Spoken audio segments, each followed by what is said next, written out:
안녕하세요. 저는 살면서 도움을 받으면 어떻게든 갚아야 한다고 생각하는 사람입니다. 그게 사람으로서 지켜야 할 도리니까요. 그런데 그렇게 생각하지 않는 사람들이 생각보다 많더라고요. 완전 남이라면 제가 신경 쓸 필요가 없겠지만 다른 사람도 아닌 시댁 식구들이 저에게 그런 사람들이었습니다. 힘들 때 도움을 받았으면서 정작 위기가 지나고 나니까 절대로 도움을 주려 하지 않았습니다. 남편이라도 생각이 똑바로 바뀐 사람이었다면 제가 이렇게 분노하지 않았을 텐데요. 오히려 더 앞장서서 배은망덕한 모습을 보여준 사람은 바로 남편이었습니다. 은혜를 모르는 사람들이라 말로 해서는 안 듣길래 법대로 했는데 왜 꼭 말로 할 때는 듣지 않고 일이 벌어지고 나서야 뒤늦게 후회를 하는지 답답하기만 했습니다. 그래도 저는 절대로 용서해주지 않았습니다. 처음부터 시댁 식구들이 저런 태도를 보인 건 아니었습니다. 제가 남편과 결혼 후 어머님은 사돈이 생겨 너무 좋다고 하셨어요. 남편과 저는 3년 연애를 마치고 결혼을 했는데 연애를 하던 중에도 양가 부모님을 모시고 식사를 할 때가 종종 있었습니다. 부모님들은 만나시면 대화도 많이 나누시고 서로 배려하는 모습을 보여주시길래 결혼해서도 여전히 잘 지내실 거라고 믿었습니다. 상견례 때도 시댁에서는 지원도 못 해줬는데 예단이니 뭐니 아무것도 해오지 말라고 하셨고 시댁의 생활비나 용돈 그런 것도 절대 바라지 않는다며 그저 결혼해서 싸우지 말고 잘 살라고만 하셨어요. 저희는 그거면 충분합니다. 정말 다른 건 바랄 게 없어요. 그래도 예단을 생략하시면 서운하지 않으시겠어요? 처음에는 남들 하는 대로 할까 생각했는데 친구들 얘기 들어보니까 예단할 돈으로 자식들 결혼하는 데 쓰게 하는 게 훨씬 더 낫다고 하더라고요.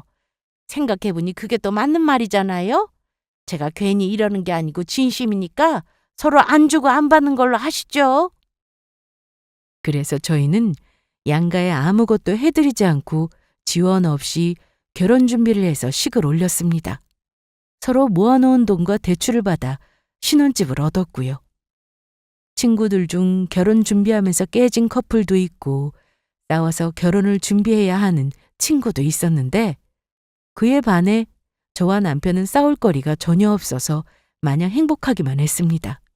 저는 서울에서 혼자 지내며 회사를 다니고 있었는데 친정은 지방입니다. 그것도 바닷가 근처라 부모님이 종종 멸치부터 생선, 김 등을 보내주셨는데 결혼하고 나서도 여전히 자주 보내주셔서 감사히 먹고 있었어요. 그런데 저희 말고 시댁에도 엄마가 가끔 보내드려서 어머님이 정말 좋아하셨습니다. 결혼은 아들이 했는데 내가 덕보고 살 줄 누가 알았겠어. 사돈이 생기니 아주 좋네. 꽃게 요즘 비싸던데 이걸 이렇게나 많이 보내주셔서 어떡하니? 아버님이 좋아하시니까 아빠가 넉넉히 보내셨대요. 많이 드시라고요. 그래, 감사하다고 꼭 말씀드려. 알았지? 네, 그럴게요. 친정 부모님이 멀리 사시기 때문에 한번 서울로 올라오시면 일주일 정도는 지내다 가셨습니다. 그리고 이렇게 서울에 오셨다는 소식을 들은 시댁에서는 밥이라도 같이 먹자고 하셔서 꼭 다 함께 만나곤 했어요. 아니, 당연히 저희가 계산해야죠. 얼른 지갑 넣으세요. 당신 뭐해요? 빨리 카드 꺼내요. 알았어. 양가 부모님을 모시고 외식이라도 하면 식사 후 꼭 이런 일이 있었습니다.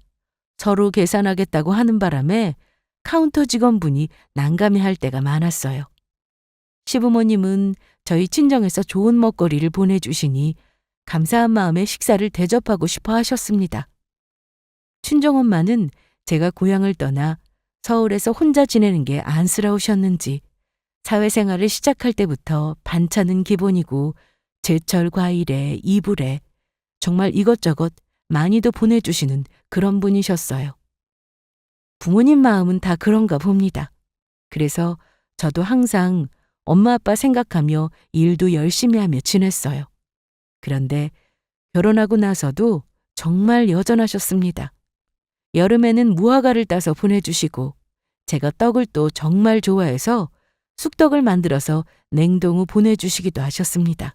그리고 시댁과 친정은 거리가 상당히 멀었기 때문에 자주 볼 수 있는 것도 아니어서 어머님과 친정엄마가 전화나 문자로 자주 연락을 하신다고 했습니다.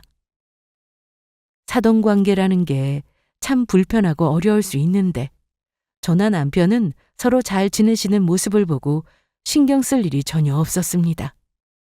저희 시댁은 종교 때문에 명절에 차례도 안 지내고 제사도 없습니다. 그만큼 시댁에 갈 일이 많지 않으니 어머님은 자주 저희를 호출하셨고 시댁에서 밥을 먹거나 밖에서 만나 외식을 하는 날이 종종 있었습니다. 그런데 처음에는 시부모님 성품이 되게 온화하고 인자하신 분들인 줄 알았는데 시간이 지날수록 제가 생각했던 성격과는 거리가 있다는 생각이 들기 시작했습니다. 아버님이 어머님한테 약간 잡혀 산다는 느낌은 받았지만 이런 집이 많기도 하고 이상할 것도 없어서 그냥 넘겼는데 저희 앞에서 대놓고 싸우실 때가 많았어요. 퇴근 후 같이 저녁을 먹자고 하시길래 저와 남편은 시간 맞춰 시댁 근처 식당으로 향했습니다. 전에도 몇 번 갔던 곳이라 자연스럽게 앉아서 주문을 하고 식사를 하는데 두 분이 이미 싸우고 오신 건지 분위기가 좋지 않았습니다. 아버님이 인상을 쓰고 계셨는데 그게 어머님은 마음에 들지 않았던 겁니다. 당신 뭐해요? 애들 앞인데 표정 좀 풀어요. 그랬더니 아버님은 아무 말씀도 하지 않으셨어요. 어머님은 그런 아버님을 툭툭 치면서 계속 말을 거셨는데 이 사람이 참 왜 이렇게 사람을 때려? 아, 이게 뭐가 때린 거라고. 며느리도 있는데 좀 웃읍시다. 며느라, 미안하다. 내가 오늘 식사할 기분이 아니어서 먹고 조심히 가거라. 아버님은 그 말씀을 하시고는 바로 자리에서 일어나셨고 남편은 따라 나갔지만 아버님이 바로 택시를 타고 가버리셨다고 했습니다. 엄마, 아빠 가셨는데 대체 왜 그러세요? 무슨 일 있으셨어요? 아니야, 별일 없었어. 우리끼리 밥 먹자. 아빠는요? 먹기 싫다고 갔는데 뭘 챙겨? 이미 주문을 넣은 상황이었고 어머님도 끝까지 식사를 하겠다고 하셔서 일단 먹기는 했는데 어머님이 좀 신경이 쓰였습니다. 그래서 식사 도중 저는 따로 음식을 주문해서 포장해달라고 요청했고 식사가 끝난 후 음식을 받아 어머님께 드렸습니다. 먹기 싫다고 제 발로 나간 사람한테 뭘 챙기긴? 여기 음식 아버님이 좋아하시잖아요. 얼른 받으세요. 아, 그래, 알았다. 어여 가. 먼저 가세요. 그래, 차 조심하고 도착하면 전화해. 네. 그렇게 남편과 집에 오는데 기분이 썩 좋지는 않았습니다. 어머님의 눈치를 보며 식사를 해서인지 소화도 잘 되지 않았고요. 두 분 뭐 때문에 싸우신 걸까? 뭐 그냥 좀 다투신 거겠지. 너무 신경 쓰지 마. 결혼하고 시부모님의 다투는 모습을 처음 봐서인지 신경이 쓰였는데 남편이 계속 괜찮다고 해서 그냥 넘어갔습니다. 그러던 어느 날 시댁에 문제가 하나 생겼습니다. 저와 남편은 결혼하고 나서 아주 잘 지내고 있었어요. 그 흔한 부부싸움도 해본 적이 없었고 시부모님도 저희 생활에 지나치게 참견을 하거나 그런 것도 없었고요. 어느 날 퇴근 준비를 하고 있었는데 남편한테 전화가 왔습니다. 뭐라고?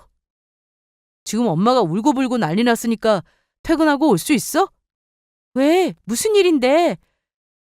나도 자세히는 몰라. 그래서 지금 가고 있거든. 자기 퇴근하는 대로 바로 와.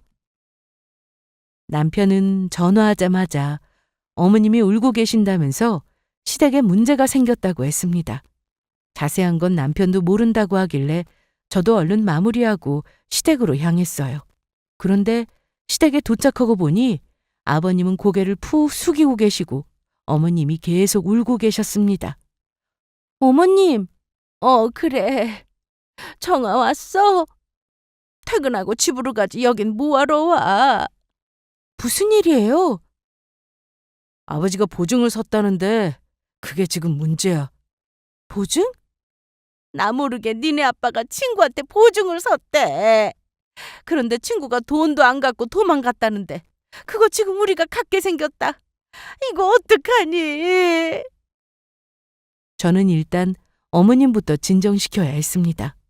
너무 우셔서 눈도 부은 상태였고 계속 멍한 표정을 짓고 계시더라고요. 이러다가 큰일 나겠다 싶었죠. 그래서 남편과 저는 어머님을 달래고 집안 정리도 좀 하고 돌아왔습니다. 보증이라는 게 잘못 써면 그야말로 패가망신한다는 말이 있잖아요. 아버님은 친한 친구분의 보증을 섰고 그래서 도망간 그 친구분 대신 해당 금액을 변제해야 하는 상황이었습니다. 아직 시간이 좀 남아서 어떻게든 해결 방법을 찾으려 했는데 제일 중요한 건 아버님의 친구분을 찾는 일이었습니다.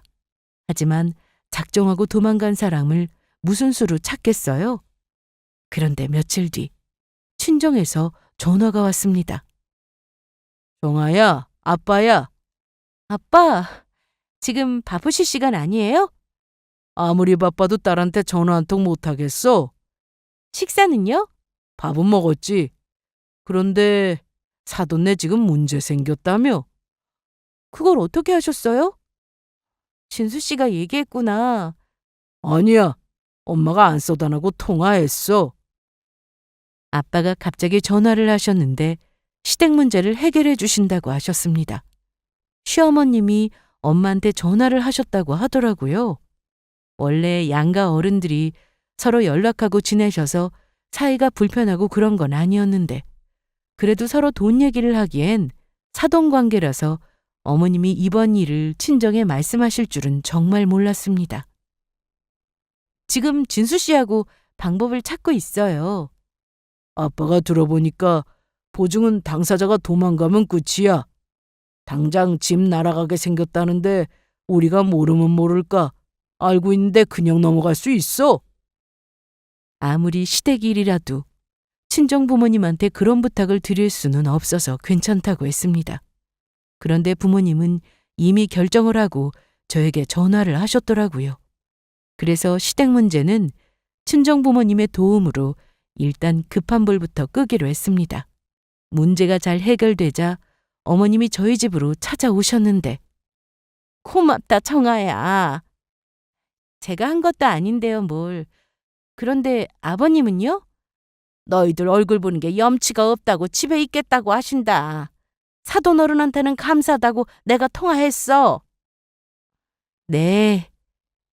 남편도 이번 일로 저에게 고마워했는데 말로만 고마워하는 게 아니라 정말 잘하더라고요.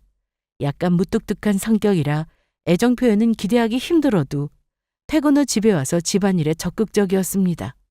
둘 다 맞벌이를 하니까 빨래도 주말에 몰아서 하는 날이 있었고 평소 청소를 해도 주말에 대청소를 하는 날이 많았어요. 그런데 남편은 저보고 나가서 친구들 만나고 오라며 본인이 다 알아서 한다고 했습니다. 원래는 서로 같이 했는데 혼자 한다고 하더라고요. 청소하는 걸 별로 좋아하지 않는 남편이었는데 자기도 한 번 하면 정말 잘한다며 큰 소리를 쳤습니다. 그래서 남편 말대로 오랜만에 친구들 만나 시간도 보내고 점심까지 먹고 들어왔는데 집이 너무 깨끗해서 깜짝 놀랐어요. 뭐야? 당신이 혼자 했어? 그럼 이걸 누가 해? 그 짧은 시간에? 원래 청소는 남자들이 더 잘한다고. 정말 고생 많았어. 너무 깨끗해. 세상에, 빨래도 건조까지 돌려놨네? 집이 작으니까 별로 할 것도 없더라. 우리 얼른 돈 모아서 더 큰 집으로 이사 가자. 아니다. 내가 열심히 일해서 빨리 승진도 하고 연봉도 높이고 해서 큰 집으로 가자. 남편이 말이라도 저렇게 해주니 너무 고마웠어요. 그리고 주말에는 쉬고 싶을 텐데 힘들게 집 청소까지 싹 해놓은 걸 보고 미안하기도 했습니다. 배고프지? 내가 포장해왔어. 여기 맛있더라고. 라면이나 하나 끓여 먹을까 했는데. 고생했는데 라면은 아니지. 그동안 시댁일로 너무 신경을 써서 그런지 저희는 주말 오후에는 둘 다 낮잠을 잤습니다. 오랜만에 꿀잠을 자고 나니 피로도 풀린 것 같고 좋았는데요. 그날 이후 이제 더는 신경 쓸 일이 없겠지 생각하며 지냈습니다. 한동안 저희 집이나 시댁은 모두 평화로웠어요. 특히 친정 부모님은 두세 달에 한 번 정도는 꼭 올라오셔서 제 얼굴을 보고 가셨는데 유통사업을 시작하시면서 바빠지셨습니다. 그러다 보니 부모님 얼굴 보는 것도 너무 어려웠죠. 하지만 여전히 이것저것 보내주셨고 자주 연락하며 지냈습니다. 아빠가 어업 종사자로 수산물을 잡아오시는 일을 하셨는데 전부터 계획 중이셨던 온라인 판매도 시작하게 되셨습니다. 이 일로 식품 관련 규정에 대해서 공부도 많이 하셨고 관련 서류 준비 후 신고까지 하는데 시간도 좀 오래 걸렸습니다.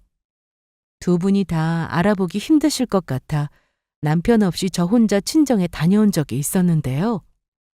엄마, 창고가 엄청 크네? 이 정도면 큰 것도 아니야. 저기 서씨 아저씨네 못 봤어? 여기 2배다, 2배. 엄마 아빠도 점점 늘려가면 되지 뭐. 사업자 등록은 다 한 거지? 그래, 그건 다 끝났어. 저번에 네가 보내준 목록인데 그거 보고 다 체크했다. 잘하셨어요. 뭐 도와드릴 거 없나 해서 내려왔는데 난 할 게 없네? 온 김에 너 좋아하는 오징어나 실컷 먹고 가. 알았어. 오랜만에 친정에 가니 너무 좋았습니다. 바다도 실컷 보고 잠도 늘어지게 잤죠. 금요일에 내려가서 주말 내내 지내다가 월요일까지 연차를 써서 푹 쉬었는데 시간이 왜 이렇게 빨리 가는지 벌써 올라갈 시간이더라고요. 저 올라갈게요. 그래, 조심히 가고 도착하면 전화하고. 네. 이거 가지고 가. 곽서방 좋아하는 거잖아. 그리고 시댁에는 별일 없지? 아주 조용하니까 걱정 안 해도 돼, 엄마. 그럼 다행이고. 얼른 가. 그렇게 서울로 다시 올라왔는데 엄마가 워낙에 손이 커서 이것저것 챙겨주시는 걸 차에 다 실었더니 뒷좌석이 꽉 찰 정도였어요. 한참을 달려 집에 도착했더니 남편은 마중을 나와 있었습니다. 정아야! 일찍 퇴근했어? 자기 오늘 집에 오는 날이니까 칼퇴근했지. 그런데 몇 시에 출발했길래 이제 온 거야? 차가 너무 막혔어. 일찍 출발했는데도. 마침 잘 됐다. 자기 들고 갈 거 줄게. 장모님이 또 바리바리 싸주셨구나? 자기 좋아하는 전복도 있어. 이야, 맛있겠다. 이날 장시간 운전하느라 너무 피곤했는데 씻고 나오니 남편이 저녁을 다 해놨더라고요. 자기 얼른 와. 저녁 먹어야지. 냄새 너무 좋다. 전복은 언제 이렇게 요리했어? 마침 버터도 있길래 전복 손질해서 구워봤어. 먹어봐. 진짜 맛있어. 자기도 얼른 먹자. 남편은 계속해서 같이 못 가서 미안해 했는데 친정이 가까운 것도 아니고 멀다 보니 어쩔 수 없었습니다. 저희는 한동안 정말 조용하게 지냈습니다. 시댁도 친정도 아무 문제 없었고 남편과 저도 여전히 사이좋게 지냈고요. 그런데 남편은 연애 때도 그랬지만 복권을 주말마다 사는 사람이었습니다. 기껏해야 5,000원 아니면 10,000원 정도 쓰는 거라서 재미로 하는구나 생각하고 신경 쓰지 않았어요. 결혼 후에도 남편은 토요일 아침에 복권을 꼭 사왔는데 당첨이 된 적은 단 한 번도 없었습니다. 하지만 남편 말로는 저를 만나기 전에 5만 원짜리가 여러 번 당첨된 적이 있었다면서 언젠가 1등을 꼭 할 것 같다며 매주 복권을 사더군요. 아깝다. 왜? 몇 개 맞았는데? 2개. 뭐야. 그런데 뭐가 아까워? 하나씩 밀려서 칠할걸. 그럼 1등인데. 자기 이 정도면 복권 중독 아니야? 아니지. 난 기껏해야 5,000원만 사는데.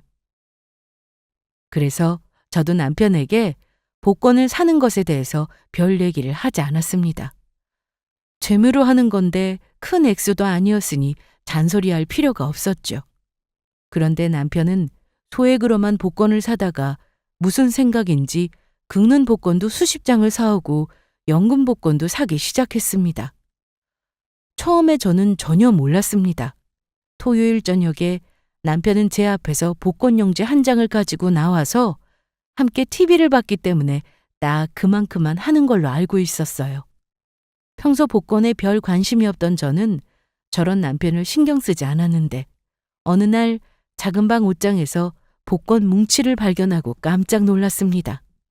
옷장 정리를 하려고 안쪽에 손을 넣었는데 뭐가 잡히더라고요.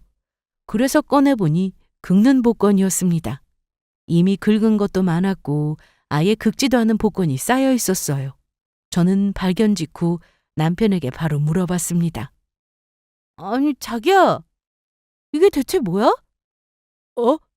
아니, 왜 옷장을 뒤져? 뒤진 게 아니라 옷 정리하려다가 찾은 거야. 이 많은 복권을 대체 언제 샀어? 그리고 긁지도 않은 복권이 왜 이렇게 많은데? 남편은 제가 복권 뭉치를 손에 들고 서 있으니 창피했는지 얼굴이 빨개졌는데요. 그냥 재미로 조금씩 사다 보니까 이렇게 많아진 거야. 그럼 바로 긁어서 꽝이면 버리지. 이걸 왜 이렇게 모아뒀어? 기한도 오래 남았고 천천히 하나씩 꺼내서 긁을 거야. 복권이라는 게 그냥 재미로만 하면 저도 문제될 건 없다고 생각했습니다. 그런데 남편은 제가 생각했던 것보다 심했어요. 한 번에 복권 매장에서 살 수 있는 금액이 정해진 걸로 아는데 그래서 다른 동네에 가서도 사온다고 하더라고요. 그럼 사놓은 것만 하고 이제 복권 사지 마. 차라리 적금을 들자. 어? 복권은 일주일에 한 번만 소액으로 하고. 너는 왜 내 취미생활을 가지고 하라 말아야. 이러다 1등이라도 나오면 너도 좋아할 거잖아. 1등 되면 당연히 좋겠지. 그런데 자기야, 이 정도면 중독 수준 아니야? 야, 뭘 이런 걸 가지고 그래. 나보다 더 많이 사는 사람들이 얼마나 많은 줄 알아? 긁는 복권은 많이 사면 살수록 당첨 확률이 높아진다고. 그리고 연금 복권도 나중에 우리가 둘 다 회사 그만두면 돈이 필요한데 당첨만 돼봐. 매달 돈 나오고 얼마나 좋아. 남편의 말을 듣고 있으니 그저 한 방을 노리는 것 같았어요. 물론 1등이 돼서 큰돈이 생기면 좋죠. 연금 복권도 당첨이 되어서 매달 돈 나오면 진짜 행복하겠죠.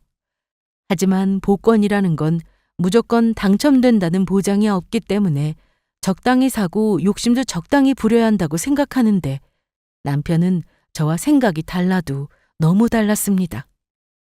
제가 계속 뭐라고 하니 남편은 그래도 앞으로 줄여보겠다고 했고 더 싸우고 싶지 않아서 저도 더는 뭐라고 하지 않고 넘어갔습니다. 그런데 그로부터 몇 달 뒤 친정에 문제가 생겼다는 사실을 알게 됐습니다.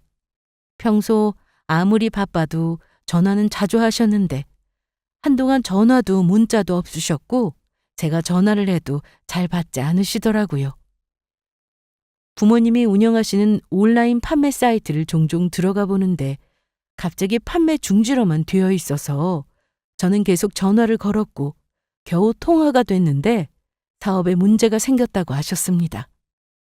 상황이 어떤지 대충 들어보니 부모님 잘못보다는 부동산의 실수가 컸는데 당장 창고를 비워줘야 하는 상황이라고 했습니다.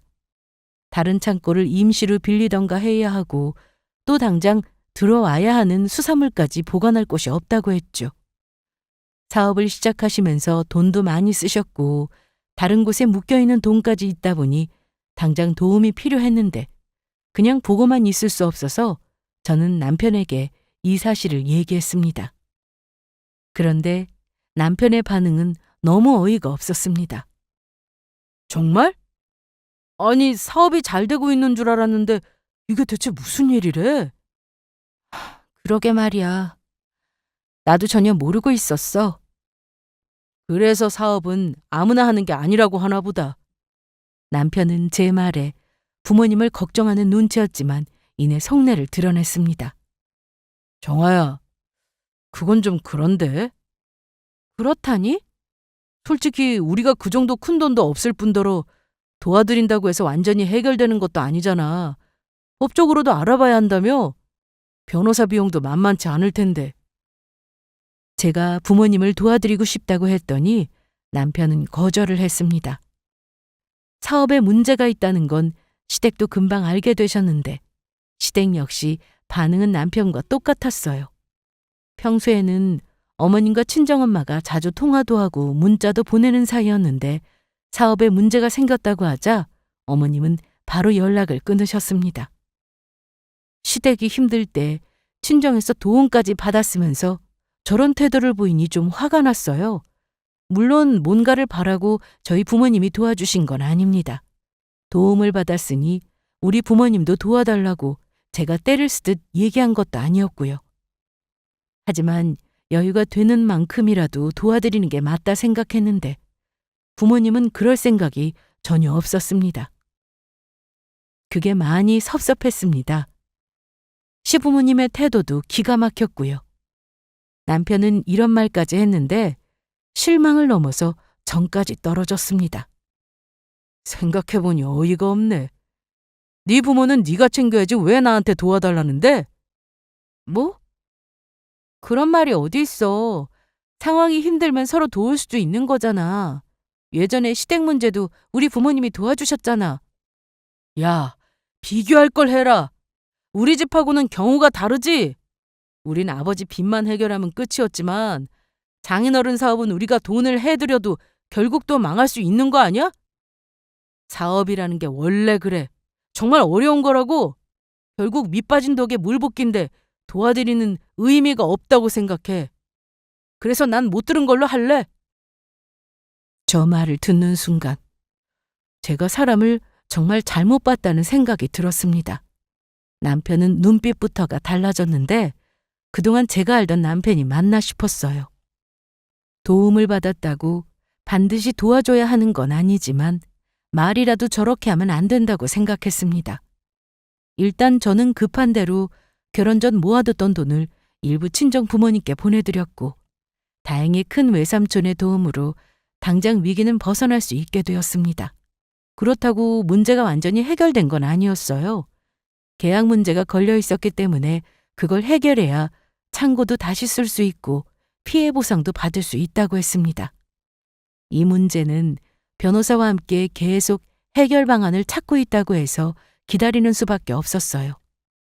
친정일은 이렇게 한시름 놓게 되었는데 저는 시댁과 시댁에 너무 큰 실망을 했습니다. 말이라도 못 도와줘서 미안하다고 해야 하는 거 아닌가요?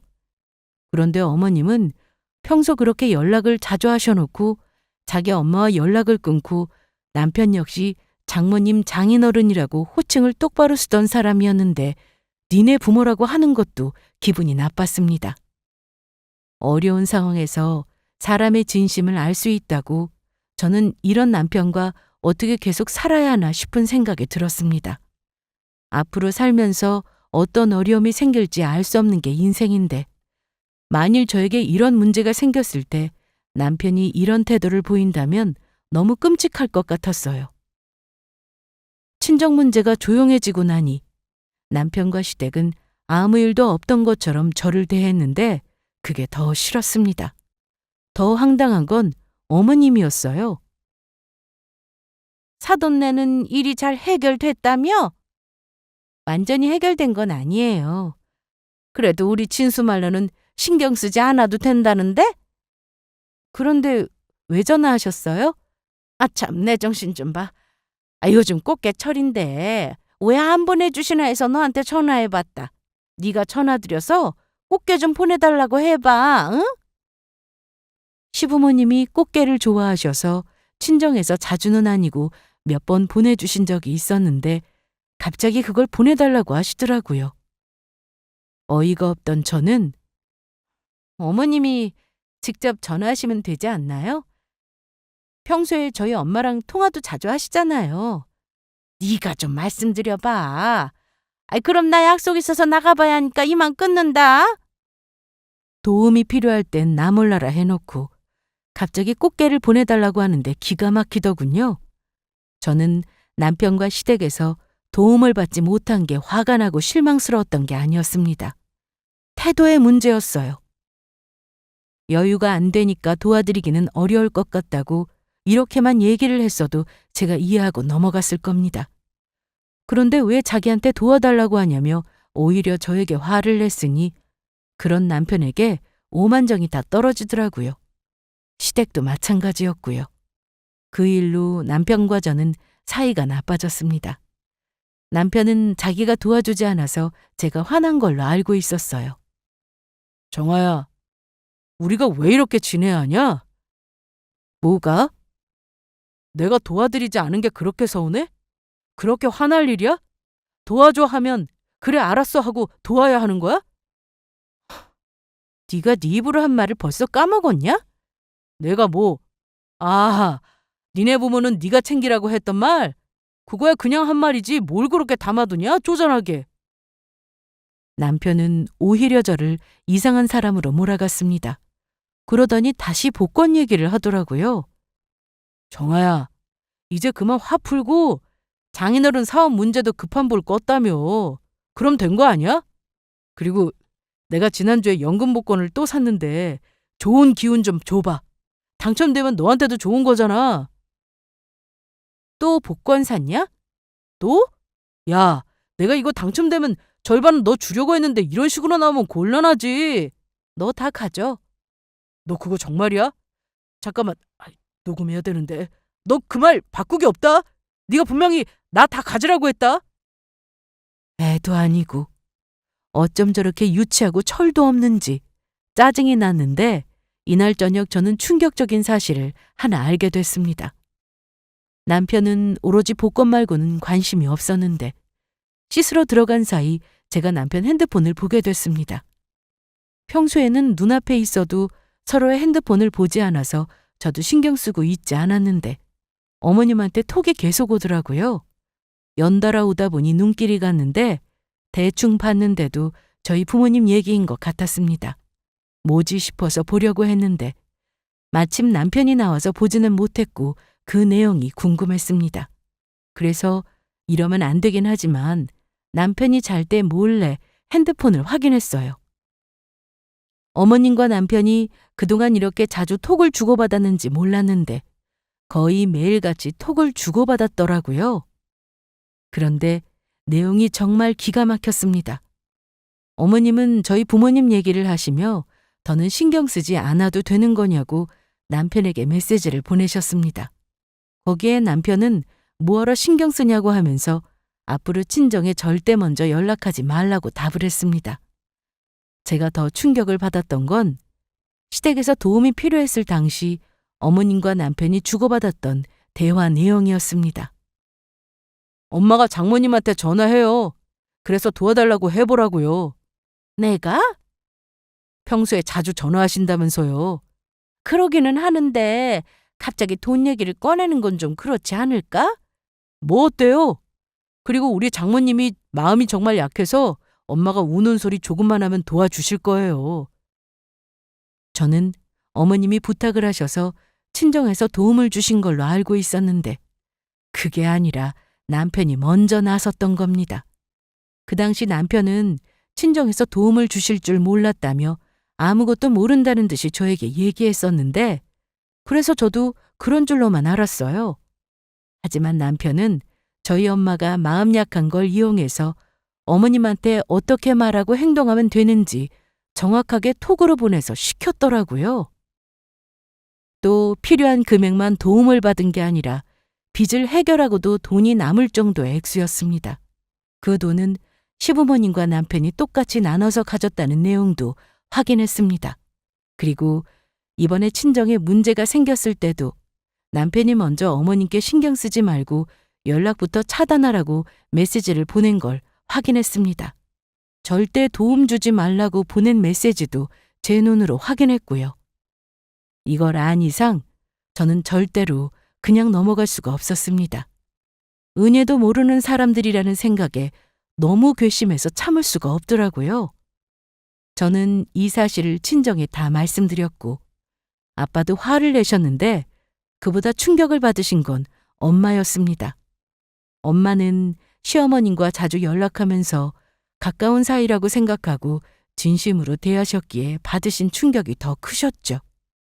그래서 부모님과 저는 보관만 하고 있던 차용증을 꺼내기로 했습니다. 시댁이 빚 때문에 힘들어했을 당시 친정에서 돈을 보내주시기로 했는데 적은 돈이 아니어서 차용증을 작성했습니다.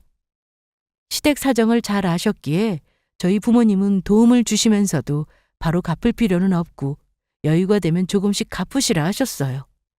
부모님도 여유가 되는 대로 꼭 갚을 거라고 하셨는데 단 한 번도 저희 부모님은 그날 이후로 돈 얘기를 꺼내신 적이 없었습니다. 저는 시댁과 남편의 행동에 너무 화가 나서 이혼까지 각오하고 시댁에 가서 차용증을 들이밀었습니다. 아니, 청아야, 연락도 없이 어쩐 일이야? 혹시 꽃게 가지고 왔어? 꽃게는 직접 사드시고요. 차용증 가지고 계시죠? 저는 가지고 온 차용증을 꺼내 보였습니다. 아니, 이건 갑자기 왜 가지고 왔어? 돈을 빌려갔으면 갚으셔야죠. 상환 날짜가 지난 건 알고 계시죠? 뭐? 아니, 너 갑자기 왜 이래? 사돈 어른이 그때 분명히 그러셨는데 안 갚아도 되는 돈이라고. 이거 작성할 때 제가 그 자리에 있었는데 무슨 말씀이세요? 안 갚아도 되는 돈이 아니라 여유가 있을 때 천천히 갚으라고 하신 거겠죠. 그게 그 말이지 뭐. 그리고 우리가 당장 그런 돈이 어디 있어. 그건 저는 모르겠고요. 여기 차용증에 나온 대로 이자까지 해서 갚으세요. 그리고 잠시 뒤 남편이 퇴근하고 시댁으로 왔습니다. 저 왔어요. 분위기가 왜 이래요? 아들, 잘 왔다. 아니, 정아가 갑자기 돈을 갚으래. 돈이요? 정아야, 무슨 돈? 아니, 이게 뭐야? 차용증이네? 이걸 왜 가지고 왔어? 왜냐고? 공증까지 받았는데 왜냐는 말이 나와? 날짜가 지났는데도 돈을 안 갚으시길래 말씀드리러 온 거야. 야, 이건 형식상 그냥 쓴 거잖아. 세금 문제도 있고 해서. 누가 그래? 형식상이라고? 계속 이런 식이면 나도 어쩔 수 없어. 법대로 할 수밖에. 그리고 저희 부모님도 저와 같은 생각이시니까 그렇게 아세요. 그리고 이날 집에 돌아와서 남편과 정말 크게 싸웠습니다. 야, 이건 너무하다. 어떻게 갑자기 그 큰 돈을 내놓으라 하는데? 뭐가 너무해? 그냥 준 돈 아닌데 돌려달라고 하는 게 맞는 거지? 너 혹시 내가 저번에 한 말 때문에 삐져서 그래? 남편은 제가 홧김에 이런다고 생각했는지 어떻게든 풀어보려고 했는데 저는 홧김도 아니었고 시댁이나 남편이나 다 똑같은 사람들이라는 생각에 빨리 돈 받고 이혼하고 싶었습니다. 에이, 정아야, 왜 그러냐, 어? 내가 저번에 한 말은 그냥 나도 모르게 튀어나온 거야. 미안하다, 어? 평소 그렇게 생각을 했으니까 저도 모르게 그런 말이 나온 거겠지. 뭘 또 그렇게까지 말해. 맞잖아. 남편은 제 말에 오히려 화를 냈고 가족끼리 돈으로 이러는 게 어디 있냐고까지 했습니다. 그날 이후로 저는 남편과 거의 대화 없이 지냈습니다. 그런데 남편이 퇴근하고 집에만 오면 새벽에 몰래 일어나서 여기저기 뒤지는 것 같더라고요. 제가 잠기가 밝아서 새벽에 무슨 소리가 나길래 거실로 나가봤는데 남편은 방마다 돌아다니면서 서랍을 열어보고 주방 서랍도 뒤져봤습니다. 그 이유는 딱 하나였어요. 바로 차용증을 찾는 거였습니다. 본인도 제가 법대로 하면 문제가 될 거라는 걸 잘 알고 있었기에 차용증을 찾아서 없애려고 하는 것 같았습니다. 다음 날 저녁 저는 퇴근 후 집에 와서 쉬고 있었는데 1시간 뒤 남편이 퇴근하고 집에 왔습니다. 그런데 되게 신나 보이는 얼굴이었습니다. 저를 보더니 미소를 짓더라고요. 자기야, 오늘 힘들었지? 왜 이래? 왜 이러긴. 우리 이제 편하게 살자, 어? 갑자기 무슨 소리야? 남편은 전날 밤 제가 가지고 있는 줄 알고 집안 곳곳을 뒤졌는데 제 화장대 서랍에서 차용증을 찾았던 겁니다. 이게 내 손에 들어왔는데 어쩌지? 이리 줘. 싫은데? 너 이걸로 계속 큰 소리 치는 거 꼴 보기 싫었어. 이것만 없으면 다 해결되는 거 아니야? 그러면서 남편은 차용증을 제 앞에서 찢어버렸습니다. 그런데 괜찮았어요. 지금 뭐 하는 거야? 왜? 내가 이럴 줄 몰랐어? 그러게 누가 그렇게 까불래? 이깟 종이가 뭐라고? 곽진수, 그거 복사본이야. 복사본 가지고 지금 뭐 하니? 뭐? 진짜는 아빠한테 있다고?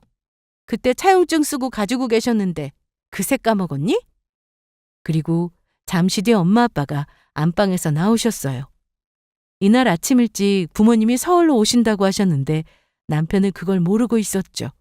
제가 퇴근 후 집에 왔더니 부모님이 와 계셨는데 남편이 오기 전에 방에 계셔서 남편은 그걸 모르고 있었던 겁니다. 아니, 장인어른, 장모님. 왜 이렇게 놀라나? 그리고 혹시 이거 찾나? 이것도 찢어봐. 공중 사무실 가면 얼마든지 재발급 받을 수 있는데 찢는다고 사라지는 게 아니라는 것도 모르나? 저는 남편에게 차용증으로 돈 문제부터 해결하자고 했고 또 이혼도 요구했습니다. 아니, 정아야. 아무리 그래도 이 문제로 이혼을 하자니 그게 무슨 말이야? 너네 가족 무슨 가족 사기단이야? 돈 급해서 해줬더니 필요한 금액보다 더 불러서 바꾸는 갚지도 않고. 내가 미안해. 어? 장모님, 장인어른, 지금이라도 제가 필요하신 자금 빌려드릴게요. 은행도 있고 회사에서도 직원한테 대출을 해주니까 그것도 받을 수 있어요. 자네 도움 필요 없네. 애초에 우리 자네나 사돈한테 도움 요청한 적 없어. 그런데 이 사람이 사돈 좋아하신다고 수산물 좀 보내드리려고 전화를 걸었는데 연결 자체가 안 됐네. 처음엔 몰랐는데 혹시나 우리가 도와달라고 할까봐 번호를 차단한 거라며. 그것도 자네가 시켰고. 아니, 그게요. 시끄럽네. 법대로 해. 사람 마음을 이런 식으로 이용하면 못 써. 그리고 난 도박하는 사이는 보고 싶지 않으니 당장 내 딸이랑 이혼해. 아버님, 그게 무슨 말씀이세요? 도박이라뇨? 저 도박 안 하는데요. 그래, 그래야지. 그렇게 나와야 곽진수지. 뭐? 사내 대출? 은행 대출? 너 그거 이미 다 받았잖아. 도박 자금으로 써놓고 무슨 대출까지 받아서 우리 친정을 돕겠다고 큰 소리야? 남편이 이미 복권 중독인 건 저도 알고 있었습니다. 문제는 남편이 그냥 복권을 사는 것 말고도 다른 것도 하고 있었어요. 예전에 남편의 폰을 들여다봤을 때 대출을 받은 사실도 확인했었고 스포츠 경기 승점을 맞추는 불법 도박도 하고 있다는 걸 알게 됐습니다. 어떤 사람은 100원으로 1억을 벌기도 했다는데 그게 사실인지는 모르겠지만 복권으로 인생 역전을 노리는 사람이라 한심해 보였습니다. 정아야, 그거 불법 아니야. 남들 다 하는 거라고. 우리 회사 사람들도 거의 다 해. 이게 경기력을 분석해서 베팅을 하는 건데 나 이걸로 돈 딴 적도 많아. 아, 그래? 그래서 얼마나 땄는데? 잃을 돈이 더 많지 않냐? 그리고 예전에 우리 친정에서 시댁에 빚 갚으라고 돈 해드리고 남은 돈으로 어머님, 아버님 그리고 너하고 그 돈 나눠 가졌다며? 너 그 돈으로 아버님하고 같이 베팅한 거 내가 모르는 줄 알아? 네가 그러고도 사람이냐? 당장 집 날아간다고 해서 우리 부모님이 급하게 도와주셨는데 그러고 싶었어? 남편은 그제야 자기가 잘못했고 실수했다며 용서를 빌었습니다. 내가 다시는 복권 같은 거 안 살게. 어?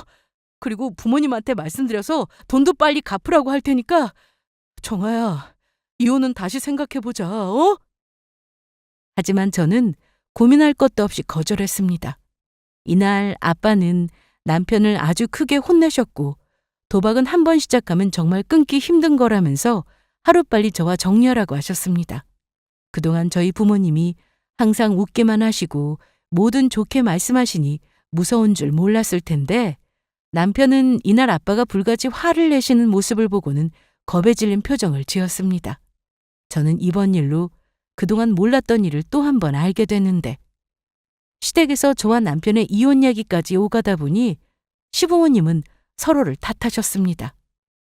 시부모님은 당장 돈도 마련해야 하고 자기 아들도 이혼하게 생겼으니 마음이 급해서 집으로 찾아오셨는데요.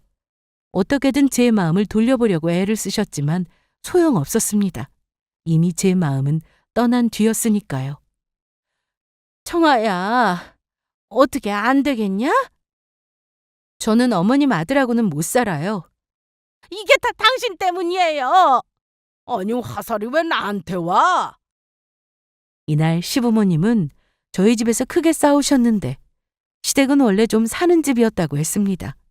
아버님이 물려받은 재산이 좀 많았다고 했는데 작은 건물도 하나 있었고 아파트도 2채가 더 있었다고 했죠. 하지만 아버님이 투자 사기로 그걸 다 날렸다고 했습니다. 그래서 현재 사시는 집 1채만 겨우 남은 상황이었고요. 그것도 날릴 뻔한 걸 저희 부모님이 도와주신 건데 어쩜 그걸 이런 식으로 갚을 수 있는지 이혼만이 답이라고 생각했습니다. 당신이 투자 사기만 당하지 않았더라도 이런 일은 없잖아요. 그 건물 그대로 가지고 있었으면 지금 10배는 더 뛰었을 텐데. 아파트도 마찬가지고요. 옛일을 왜 또 꺼내? 이제 와서 그런 얘기를 하면 뭐해? 저기 청아야, 사정 좀 봐줄 수 없을까? 당장은 힘들어. 법대로 할 거라 저한테 아무리 말씀하셔도 소용없어요. 정말 이렇게 해야겠니? 정아야, 내가 무릎이라도 꿇을게. 진짜 잘못했다. 전에 내가 말실수만 하지 않았어도 너 이렇게 기분 나쁘진 않았을 텐데, 맞지? 그건 실수가 아니라 원래 네 본성이야. 네가 원래 그런 사람이라고. 그러니까 그런 말이 아무렇지 않게 튀어나왔겠지. 저는 시부모님보다 더 나쁜 사람이 남편이라 생각했습니다. 앞장서서 도와주지 말자고 했던 그 메시지가 저를 너무 화나게 했거든요. 그리고 복권에 환장해서 언젠가 인생이 달라질 거라고 환상에 젖어 사는 꼴도 너무 보기 싫었습니다. 저는 우여곡절 끝에 이런 남편과 이혼을 하게 되었습니다. 법대로 하니 시댁에서도 돈을 어떻게든 마련해서 주더라고요. 듣기로는 집도 팔고 친척은 물론 어머님 친구들한테 여기저기 돈을 빌려서 겨우 돈을 맞춘 것 같았습니다. 가능한 돈을 여기저기 빌리고 끌었었으니 전 시댁은 생활도 어려운 상황이라고 했는데 자기 아들이 벌어오는 월급으로 대출 이자를 내고 빚도 조금씩 갚고 산다고 하더군요. 그러니 전 남편은 저와 이혼한 것에 대해서 너무나도 아쉬워했습니다. 회사까지 찾아와 사는 게 힘들다고 하소연을 하는데 우리 이혼했는데 왜 그런 말을 나한테 하는 거야? 정아야, 이혼했다고 해도 우리 산 세월이 있잖아. 좋았을 때를 생각해봐, 어떡하지? 생각해봐도 떠오르질 않네? 그럼 진짜 미안해. 이번 달에 내가 대출 이자가 좀 모자라서 그런데 돈 좀 빌려줄 수 없어? 정말 급해서 그래. 내가 오죽하면 이혼한 전처한테 와서 돈 얘기를 꺼내겠냐. 부모님이 진짜 많이 힘들어하셔. 그래서 저는 딱 이 얘기만 해주고 당장 꺼지라고 했습니다. 야, 네 부모는 네가 챙겨야지. 왜 나한테 도와달라고 하는데? 네가 알아서 해결해. 그리고 다시는 찾아오지 마. 남편은 이날 자존심이 많이 상했을 겁니다.